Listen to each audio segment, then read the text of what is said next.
E aí, Marcos Keynesianos, meu nome é Alisson, eu sou um anarcocapitalista e finalmente estou trazendo para vocês aqui um vídeo sobre inflação.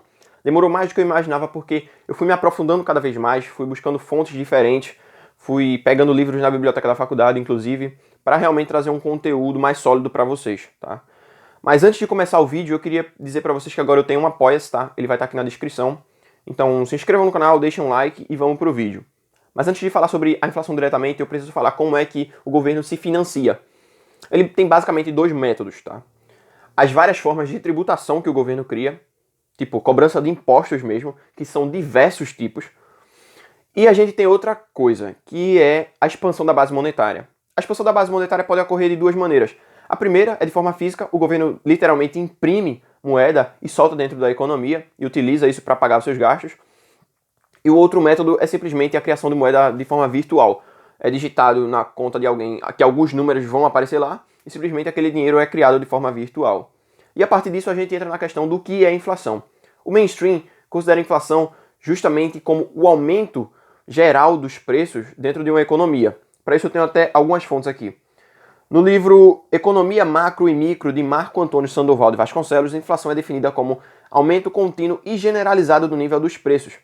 Em Introdução à Economia de Rossetti, inflação é uma alta generalizada dos preços dos bens e serviços expressos no padrão monetário corrente. Em Economia Básica, um guia voltado para o senso comum, de Thomas Sowell, inflação é tratado como um crescimento geral dos preços. Tá? Só que os austríacos têm uma visão diferente sobre isso. Nós consideramos que inflação é justamente a expansão da base monetária. O aumento dos preços dentro de uma economia é só uma das consequências dessa expansão. Para isso eu vou utilizar aqui o Mises, o Ação Humana, na página 492, tá? Então vamos lá, eu vou ler muito nesse vídeo porque realmente é muita coisa para falar, tem muito conteúdo e eu quero, caramba, deixar esse vídeo o mais completo que eu puder. E ele fala, página 492, tá? A revolução semântica, que é uma das principais características de nossos dias, também alterou o significado dos vocábulos inflação e deflação. Hoje, muitas pessoas chamam de inflação ou deflação não ao grande aumento ou redução da oferta de moeda, mas sua inexorável consequência, a tendência generalizada de aumento ou redução dos preços das mercadorias e dos salários. Essa inovação semântica está longe de ser inofensiva. Representa um papel importante nos fenômenos das tendências populares em favor do inflacionismo. É exatamente o que eu falei antes, tá ligado? O aumento de preços é só uma consequência da inflação. Mais para frente, o Mises cita dois problemas com essa troca de significado para os termos de inflação, mas eu vou abordar só o segundo ponto, porque eu acho que o primeiro ponto não é tão crucial quanto o segundo, tá? Olha só. O segundo inconveniente consiste no fato de que aqueles que se lançam numa luta inútil e vã contra a inevitável consequência da inflação, o aumento de preços, denominar seus esforços de luta contra a inflação. Enquanto estão apenas combatendo os sintomas, presumem estar combatendo as raízes do mal. Como não compreendem a relação causal entre aumento da quantidade de moeda de um lado e aumento nos preços de outro, tornam as coisas ainda piores. Como um bom exemplo disso, merece ser citado o caso dos subsídios concedidos aos agricultores durante a Segunda Guerra Mundial, pelos governos dos Estados Unidos, Canadá e Inglaterra. O tabelamento de preços reduziu a oferta das mercadorias tabeladas porque sua produção implicava em perdas para os produtores marginais. Quem quiser saber um pouco mais sobre tabelamento de preços, sobre preços máximos, controle de preços máximos, veja o vídeo sobre controle de preços que eu fiz, baseado no livro O que o Governo Fez com o Nosso Dinheiro, que também foi o livro que eu utilizei como fonte para fazer esse vídeo aqui, tá? Para evitar essa consequência, os governos concederam subsídios aos agricultores, cujos custos de produção eram maiores. Esses subsídios foram financiados por aumentos adicionais na quantidade de moeda. Se os consumidores tivessem pagado preços maiores pelos produtos em questão, não teriam produzido os correspondentes efeitos inflacionários. Os consumidores só poderiam usar para este gasto adicional moeda que já existisse previamente. Assim sendo, confundir a inflação propriamente dita com suas consequências pode, na prática, produzir uma inflação ainda maior. Indiscutivelmente, essa conotação moderna dos termos inflação e deflação confunde e engana as pessoas, e por isso deve ser inteiramente evitada. O que é que acontece basicamente? O governo diz, olha, como os preços dentro da economia estão aumentando por causa da inflação, então a gente vai fazer o seguinte, vamos controlar os preços para que as pessoas não precisem pagar mais caro por esses produtos. Aí as pessoas que produzem simplesmente vão dizer, olha, eu não vou produzir mais, velho, eu não posso vender mais caro, tenho que vender barato no preço que vocês mandam, então não vou mais produzir. Aí o governo diz, mas calma, cara, a gente vai imprimir um pouco mais de dinheiro e te dar esse dinheiro extra para tu poder produzir as coisas que tu quer aí. Só que, como mais dinheiro foi impresso para tentar resolver o problema da própria impressão de dinheiro, tipo, a inflação aumenta de forma gigantesca, tá ligado? E aqui a gente vai pro outro ponto, tá? Que é o da política monetária versus a política fiscal. Política monetária é uma das ferramentas que o governo se utiliza para tentar controlar a economia. É uma política que lida basicamente com a quantidade de oferta de moeda, a própria expansão da base monetária, a inflação e as taxas de juros. Em contrapartida, a gente tem a política fiscal, que é a política onde o governo trata literalmente com gastos públicos e cobrança de impostos, tá? É importante a gente lembrar disso, tá? Política fiscal versus política monetária. Mas e aí, o que é melhor para o governo? Inflacionar ou cobrar impostos? Olha, por um lado a gente tem a cobrança de impostos. Só que isso é algo extremamente impopular. Sempre que alguém diz, olha, vou aumentar os impostos, a galera fica irada pra caramba. Em casos extremos, isso pode até criar revoltas. Aqui em Pernambuco, depois de 1816, teve uma grande seca. Tá? Eu já falei sobre isso em um vídeo muito antigo, os primeiros vídeos do canal. Teve uma grande seca e o governo queria continuar cobrando os impostos da mesma maneira. Inclusive até aumentou. Por quê? A família real no Brasil estava gastando muito dinheiro no Rio de Janeiro e o Nordeste lascado justamente por causa dessa seca. Quando chegou em 1817, a galera simplesmente se revoltou e a gente teve a primeira grande revolução pernambucana, que depois se desdobrou em outra, mas isso fica como assunto para um outro vídeo, para um futuro vídeo. Ou então, quando a gente pega a história da Revolução Americana, depois da Guerra dos 7 Anos, a Inglaterra estava, muito detonada. Ela precisava se reestruturar economicamente. Então ela aumentou os impostos para os Estados Unidos. E aí a galera se revoltou. Culminou na independência dos Estados Unidos. Então, a tributação é sempre um risco. E as pessoas vão tender a evitar esse risco, porque é extremamente impopular. E a gente chega na inflação, que é algo, silencioso. A gente não vê a inflação ocorrendo. A gente não vê a expansão da base monetária ocorrendo. A gente só vê os preços simplesmente subindo de formas astronômicas. E aí chega um ponto em que o governo para dizer qual é a taxa de inflação, né? A taxa de aumento de preços, porque a semântica é diferente, mas enfim. E aí ele diz, olha, é tantos por cento, mas espera aí, a gente ainda tem que confiar que o governo está dizendo a verdade sobre algo que poderia prejudicar ele próprio. Eu não tenho muito essa confiança não, tá ligado? Mas, enfim, a gente chega aqui no ponto 6, que é como a expansão da base monetária corrói os preços dentro de uma economia. Para isso eu vou utilizar um exemplo que o Mises dá nos 6 lições, vou tentar condensar o exemplo aqui para ficar mais simples. E ele fala o seguinte, olha, vamos supor que tem um governo que está em guerra. E ele precisa financiar essa guerra. E ele vai recorrer à inflação justamente porque a inflação é silenciosa. As pessoas não conseguem realmente ver a inflação ocorrendo. É diferente de tu pegar um produto e ter lá escrito, olha, tantos impostos foram cobrados aqui nesse produto que você está comprando. Vamos lá. O governo precisa financiar a guerra, então ele precisa comprar mais munição. Ele chega lá para a indústria de munição e diz o seguinte, olha, a gente vai comprar mais balas de vocês, mais munição de vocês. E a gente vai imprimir esse dinheiro aqui e te pagar. Vejam só, o dinheiro passou das mãos do governo para essa empresa. Essa empresa percebe que a demanda pelas balas aumentou, afinal o governo agora está comprando várias munições. E aí o dono da empresa, da indústria de balas, da indústria de munição, sabe que ele precisa aumentar a produção para suprir essa demanda. Para aumentar essa produção, ele tem 3 caminhos. Ou ele compra mais bens de capital, ou ele contrata mais pessoas, ou ele paga mais para os funcionários dele produzirem mais. Qualquer um desses 3 caminhos vai fazer ou com que os preços dos bens de capital aumentem, justamente como as balas vão aumentar, porque se tu tem um aumento da demanda, os preços vão aumentar também, tá? Então, ou o preço dos bens de capital vão aumentar porque a demanda por bens de capital aumentou, ou então a demanda por mão de obra extra vai fazer com que o preço da mão de obra aumente, ou então simplesmente tu vai aumentar os salários dos indivíduos que tu já tem trabalhando para tu. Isso também já é um aumento do preço da mão de obra. Inclusive, muita gente vai tentar correr para trabalhar nessa fábrica e tal. E aí vocês veem que já passou o dinheiro já passou das mãos do governo para a fábrica e agora da fábrica para os trabalhadores. E aí as pessoas que estão ao redor da fábrica vão pensar o seguinte, olha, caramba, esses caras estão produzindo mais, estão vendendo muito pro governo, e agora como eles têm dinheiro extra, eles vão acabar comprando coisas da gente. Vão estar comprando coisas das pessoas que estão ali ao redor da fábrica. E as pessoas realmente vão. Só que agora o dinheiro passa das mãos dos trabalhadores para as coisas que estão ali ao redor, para os satélites que estão ali ao redor. No caso do Mises, ele utiliza o exemplo de um restaurante.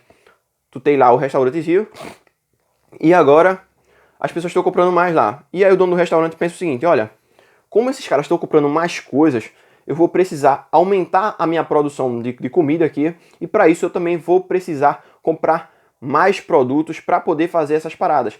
Então eu vou aumentar os preços das coisas aqui para poder meio que equilibrar ali os novos gastos e a receita que eu estou tendo.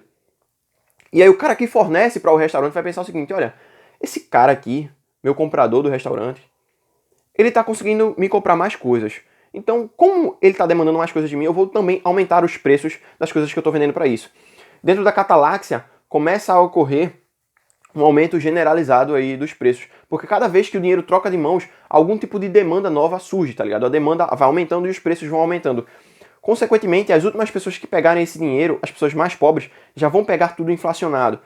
Vejam só, as primeiras pessoas que pegaram o dinheiro foram as pessoas da fábrica. Elas vão conseguir comprar as primeiras coisas ainda sem aumentar o preço. Só depois que eles gastam é que os preços aumentam. E assim, consequentemente. Então, as últimas pessoas que vão pegar esse dinheiro já vão pegar com tudo inflacionado, tá ligado? Com todos os preços já extremamente altos. Então, a gente para pensar o seguinte, olha. Se na tributação o governo pega nosso dinheiro e nossa capacidade de consumo diminui, já na inflação o governo expande a base monetária e a nossa capacidade de compra diminui porque os preços aumentam dentro de uma economia, caramba, significa que, literalmente, inflação é um tipo de imposto. Imposto é roubo. Logo, inflação é roubo. Essa é a consequência lógica da questão, tá ligado?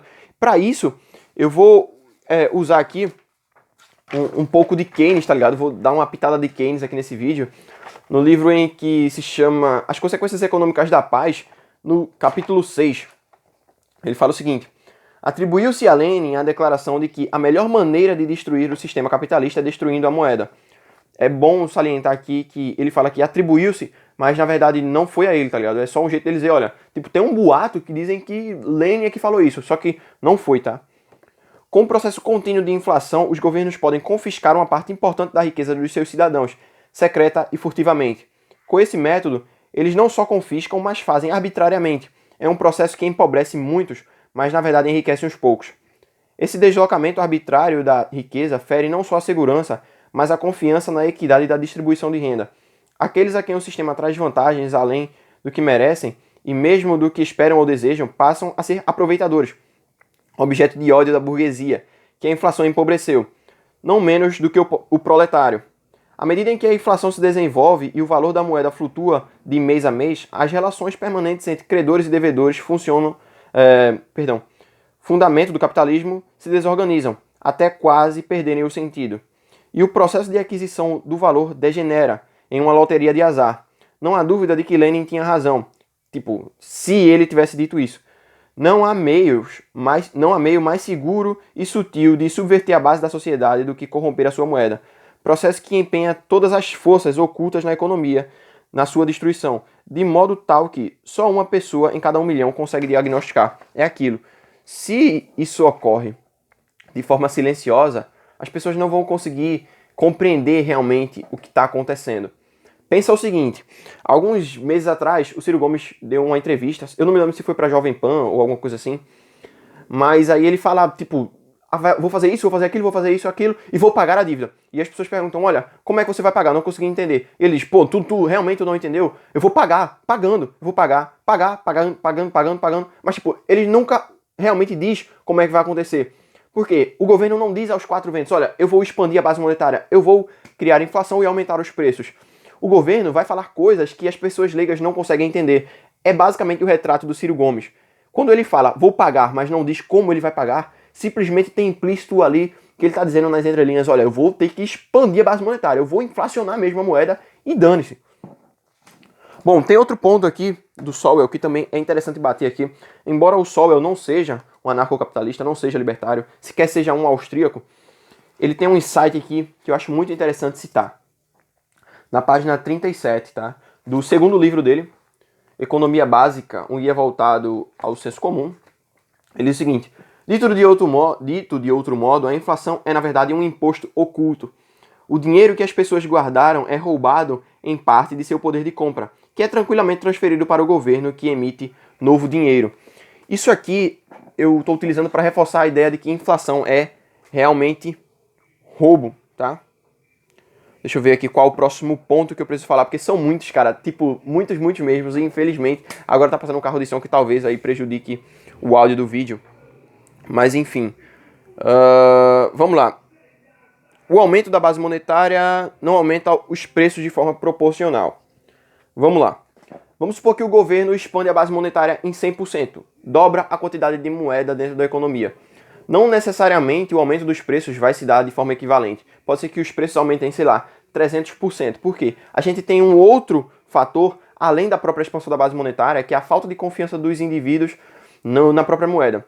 Se eu sei que agora meu dinheiro vale X e daqui a um mês, sei lá, o dinheiro vai estar valendo bem menos, então, caramba, eu vou comprar tudo que eu puder agora antes que meu dinheiro perca o valor. Só que isso degringola, tá ligado? Porque quando se soma a força da expansão da base monetária e a falta de confiança dos indivíduos, o dinheiro começa a correr tão rápido na economia que a gente chega ao que o mainstream chama de inflação galopante. Os preços entram, tipo, literalmente em colapso. A gente não consegue mais acompanhar o aumento dos preços. Inclusive, eu acho que se a gente falasse que é o aumento de preços galopante dentro da economia, ficaria muito melhor enquadrado, porque inflação, como a gente está vendo aqui, é a expansão da base monetária e não o aumento dos preços dentro de uma economia. Para isso, para deixar isso bem claro, eu vou utilizar o exemplo mais famoso que existe na face da Terra, que é a inflação alemã.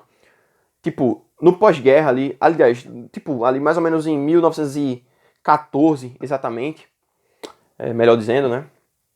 O governo alemão meio que percebeu que dava para expandir a base monetária. Nessa época, $1 valia 4 marcos e 20, se não me falha a memória. Em 1920, a base monetária já tinha sido tão expandida que $1 estava valendo 40 marcos alemães. 3 anos depois, em 1923, $1 valia exatamente... Mentira, exatamente não. Mais ou menos uns 4,2 trilhões de marcos. Imagina, caramba, isso é absurdo. Em 10 anos, tu teve um aumento de não sei quantos por cento de aumento, aliás, de perda de valor de um tipo de moeda, tá ligado? E isso é inacreditável. Quando tu para pra pensar uma parada que um vale 4, depois um vale 4 trilhões, é absurdo. O governo alemão fazia isso com mais de 1.700 impressoras, tá? Ligadas dia e noite, lá expandindo a moeda. Imagina, por exemplo, a fusão do Ciro Gomes com a Dilma elevado à 10ª potência. É exatamente isso que acontecia na Alemanha ali. Inclusive, muita gente acredita que essa grande expansão da base monetária, essa grande inflação, foi uma das coisas que meio que impulsionou Hitler ali para chegar ao poder. Mas, enfim, esse problema da inflação não é algo, tipo, só algo contemporâneo, não. Em 1609, se não me falha a memória, deixa eu só confirmar aqui para não falar besteira. Exatamente, Juan de Mariana já escreveu um tratado sobre a adulteração da moeda. Inclusive, ele condenava ali, acusava o Filipe III de estar, tipo, destruindo a economia porque ele estava adulterando a moeda, tá ligado? E isso é algo extremamente ruim para a economia, estava prejudicando o próprio comércio. Mas isso não é suficiente. Quando a gente vai para Roma Antiga, os primeiros séculos ali do Império Romano depois de Cristo, a gente vê que os romanos já expandiam a base monetária. Ou tu diminuía a quantidade de moeda, quantidade de prata para fazer a moeda, e assim tu tinha mais moedas circulando dentro da economia. Ou então tu misturava novos metais às moedas, e assim tu aumentava a quantidade de moedas dentro da economia. Isso foi uma das coisas que causou o colapso monetário do Império Romano. E agora vamos falar sobre a última consequência, que é a mais devastadora da inflação, que é o processo descivilizatório que isso cria. Eu já falei sobre isso no meu segundo vídeo sobre o Democracia ou Deus que Falhou, introdução não, sobre o primeiro capítulo mesmo, sobre como funciona a preferência temporal e como isso, caramba, é inteiramente ligado com o processo civilizatório. As pessoas que têm uma preferência temporal mais baixa, elas têm uma visão a longo prazo, elas conseguem poupar, elas conseguem emprestar esse dinheiro para quem quer realmente comprar bens de capital e produzir coisas. Ele pode investir em outras coisas. Só que, qual o incentivo que tu tem para fazer isso se tu sabe que teu dinheiro no futuro vai valer menos? É muito melhor tu gastar tudo que tu tem agora. É justamente aquele processo de inflação galopante ou de expansão da base monetária de forma galopante. Então, como as pessoas percebem que não vale a pena guardar para o futuro, não vale a pena poupar para o futuro, elas começam a gastar tudo no presente. E assim a quantidade de dinheiro disponível para ser emprestado, a quantidade de dinheiro disponível para ser investido acaba. E sem esse tipo de investimento, a civilização não evolui, nós não evoluímos como espécie. Isso está diretamente ligado com o nosso processo evolutivo. E muita gente não percebe isso. Talvez essa seja a consequência mais devastadora. E eu vou ficando por aqui. O vídeo foi muito longo, mas eu espero que tenha esclarecido muitas dúvidas. Se vocês tiverem mais dúvidas, deixem aí nos comentários que eu vou tentar responder. Eu vou tentar deixar também tudo que eu usei de fonte aqui nos comentários, na descrição também.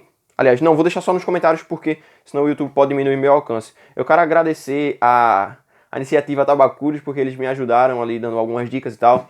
Quero agradecer também ao bot porque ele me deu umas dicas ali e tal, se tava bom ou se precisava melhorar alguma coisa. Também utilizei como fonte aqui a Gazeta Libertária, tem um artigo muito bom sobre isso.